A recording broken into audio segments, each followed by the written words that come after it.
আসসালামু আলাইকুম। বলছিলাম যে প্রতিদিন চেষ্টা করবো একটা করে হাদিস নিয়ে কথা বলতে।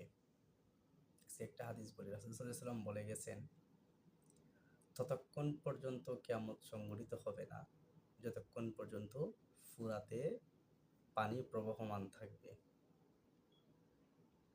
অর্থাৎ আমরা যে ফুরাত নদী এখন যেটা আছে, আমরা যেটাকে চিনি, ওই ফুরাত নদীতে যতদিন পর্যন্ত পানি প্রবাহমান থাকবে ততদিন পর্যন্ত কিয়ামত সংঘটিত হবে না। তো কিয়ামত কি আসলে খুবই দূরে? না, খুব বেশি দূরে নয়। রাসূল সাল্লাল্লাহু আলাইহি ওয়াসাল্লামের সময়ে, অর্থাৎ আজ থেকে 1500 বছর পূর্বে, 1450-1500 বছর পূর্বে ফুরাতে যেই পরিমাণ পানি ছিল, মাত্র 1500 বছর, mind it, only 1500 years ago, মাত্র 1500 বছর পূর্বে ফুরাতে যেই পরিমাণ পানির প্রবাহ ছিল, এখন কি ওই পরিমাণ পানির প্রবাহ আছে? তখনকার সময়ের তুলনায় এই মুহূর্তে যে পানির প্রবাহ হচ্ছে সেটা কি বলবো, মানে 85% ডিক্রিজ হয়ে গেছে।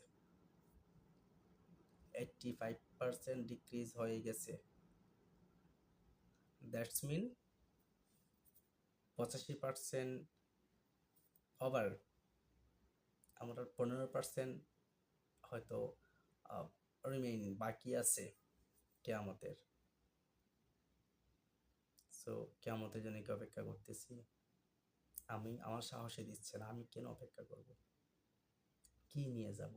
যদি আমার সময়, আমি জীবিত থাকাকালীন অবস্থায় যদি কিয়ামত আমার উপর পতিত হয়, তাহলে আমি স্রষ্টার দরবারে কি নিয়ে দাঁড়াবো? কি জবাব দিব? স্রষ্টার কাছে যে হাজিরা দিব, কি নিয়ে যাব? খালি হাতে যাব? শূন্য হাতে যাব? পৃথিবীর জন্য, দুনিয়াতে কয়দিন থাকবো তার জন্য এত কিছু করতেছি, এত কিছু, কাকে মারবো, কাকে ধরবো, কারটা মেরে খাবো, কারটা ধরে খাবো, এত কিছু করতেছি কার জন্যে? ছেলে সন্তান, নিজের জন্যে। হাসরের ময়দানে ওইগুলো কোনোই কাজে আসবে না। ফুরাতের পানি যেরকম শেষ হয়ে গেছে, সামান্য পরিমাণ পানি আছে, ঠিক তেমনিভাবে আপনি যতদিন পৃথিবীতে আছেন, আমি যতদিন আছি, ততদিনই আত্মীয় স্বজন, সন্তান, সন্ততি, স্ত্রী, ভালোবাসা আমার প্রতি থাকবে। আজকে চোখ বন্ধ করেন, আপনি চোখ বন্ধ করেন, আমি বন্ধ করি, 3 দিন, তারপর আপনাকে মনেও করবে না কেউ। একটা সময় আসবে তখন আপনার নাম নিশানাও থাকবে না দুনিয়াতে।